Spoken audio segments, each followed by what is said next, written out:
Tomorrow marks 1 year since the Supreme Court overturned Roe v. Wade and ended the constitutional right to an abortion. While some states have expanded access to care, 14 states have banned abortions in nearly all cases. We spoke to people across the country on each side of the debate about what the past 12 months have been like and where they go from here. My name is Alicia Olson. I am a college student and a pro-life activist. This year has honestly been an incredible year working in the pro-life movement, both in my state and on a national level. My name's Dr. Bhavik Kumar. I'm a family medicine doctor in Texas, also an abortion provider, and I'm a board member with Physicians for Reproductive Health. My name is Elias. I'm 17 years old. I'm Teresa. I'm a mother of 2 young adult daughters, and the healthcare issues that are coming to the forefront in Idaho have made us decide that we're going to be moving out of state.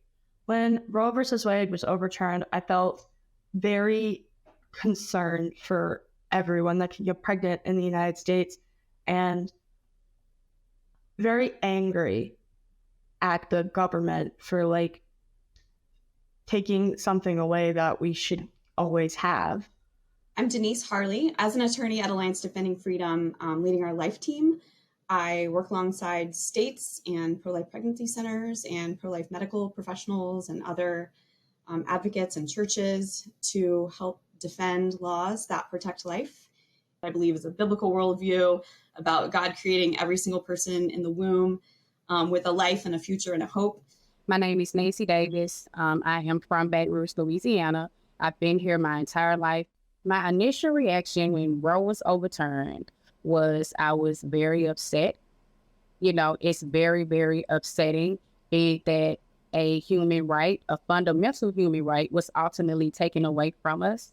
We got the news and then we immediately rushed to the Supreme Court. And I just remember it being such an exciting time. There was a lot of hugging and there were tears just because this was something that, we'd been working for so long. Right away in the middle of the day, we had to stop care and say that we could no longer care for anybody. We're not sure what that would mean. We had to read the decision, talk to our attorneys. But essentially, that day was when any meaningful access to abortion care in Texas stopped completely. It was very, very overwhelming and I think just heavy to sit with. On the day of the Dobbs oral argument, I was out there on the steps of the Supreme Court at the rally and speaking.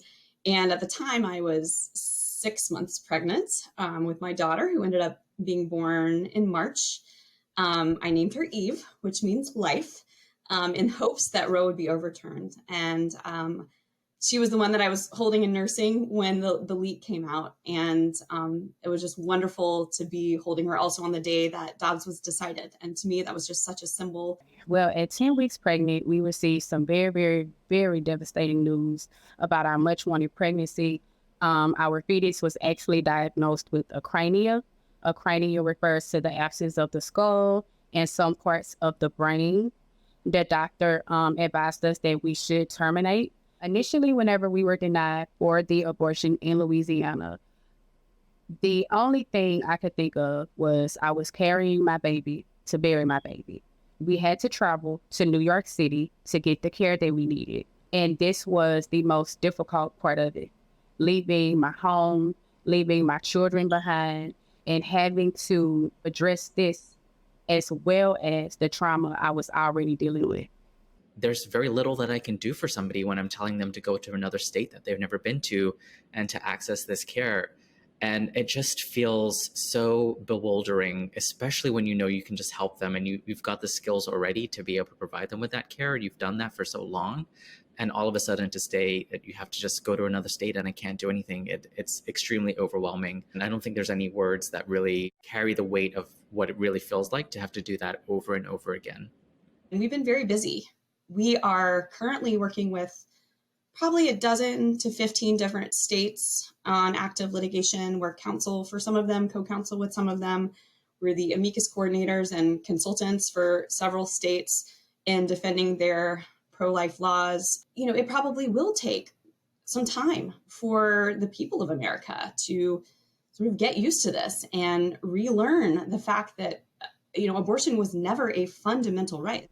The laws that are in place, the laws that currently stands, they are controlling our lives. They are controlling other people's lives. And because of this control, it's putting our lives in danger. It's putting our lives at risk, and it's putting our lives in jeopardy.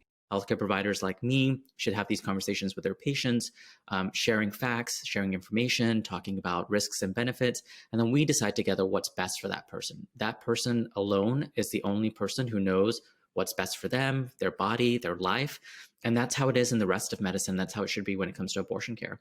I think when thinking about the abortion laws, especially the ones that have exceptions for rape and incest, one thing that really just reminds me of is if we make an exception for that, my mom could have been like, I don't see value in this life. My birth mom was raped and conceived me, and then I was brought into my adoptive family at a very young age. The America that we want to see, where no woman is left behind and every child has a chance, isn't going to happen if people like myself and my friends, don't step up. My greatest fear about these abortion restrictions in Idaho, as a mother of 2 young adult women, as a mother figure to a lot of their friends, is that I'm not going to be able to help them get healthcare when they need it. To have people make blanket statements about how abortion is wrong and it's murder without having any understanding of any of the nuance of what that position looks like in the real world is very frustrating. President Biden marked the one-year anniversary of the fall of Roe today by signing an executive order aimed at protecting and expanding access to contraceptives. Rallying supporters and activists today, the president said reproductive health care is under attack. The right to use birth control. You ever think we'd be arguing about that? They're not stopping here. Make no mistake, this election is about freedom on the ballot once again. Our White House correspondent Laura Barone Lopez has been following all of this and joins me here. Laura, good to see you. Good to be here. So tell us more about the executive order President Biden signed today. What exactly does it do? So some of our viewers will remember that when the Dobbs decision came down, Justice Clarence Thomas wrote a concurring opinion, and in it, he said that the Supreme Court should reconsider the 1965 Griswold versus Connecticut decision that established the right to privacy to use contraceptives. So that's how the White House has framed this announcement, which is to protect access to that. President Biden is directing agencies to consider new guidances and rules that would do a number of things. First, they would ensure private insurance covers all forms of contraception. It would expand access to affordable over-the-counter and emergency options of contraception, reduce barriers to access for Medicare and Medicaid recipients, and it would also increase availability generally at federally supported healthcare clinics. So President Biden has, since his Senate days, along with the help of his sister, really framed access to contraception and access to abortion as a fundamental right to privacy. As you know, in the years since Roe was overturned, President Biden, his administration, they've taken a number of steps, right? Where does today's executive action, or executive order rather, fit into all of those other steps? Today's executive action is the third one that President Biden has issued since the Dobbs decision last year, and all three have been on reproductive health care access. The first came July 8th, 2022. That was about 2 weeks after the Dobbs decision. It expanded access to abortion pills and encouraged free legal representation for doctors and patients. The second one was on August 3rd of last year, and that allowed assistance for women traveling out of state for health care and supported providers navigating these new restrictions. In addition to that, Amna, the Justice Department is fighting in the courts to protect access to abortion care. Most notably, you've covered this extensively, the ongoing case around mifepristone, which is abortion medication. The White House this week expressed a lot of confidence in their ability to win that case. So Laura, back in 2022 in the midterm elections, we saw how abortion access, abortion rights were a real motivating, mobilizing force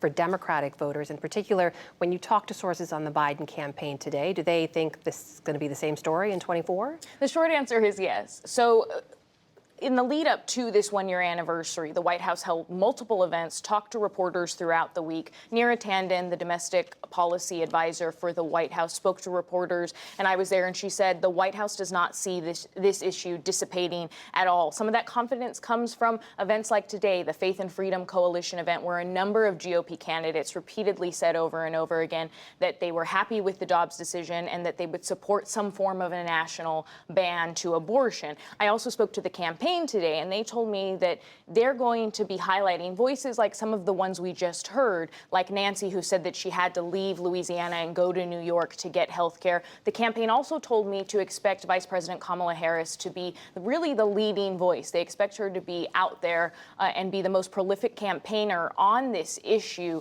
They said President Biden will be talking about it, but that she is going to be the leader on it. Laura Barone Lopez, thank you for your reporting. Good to see you.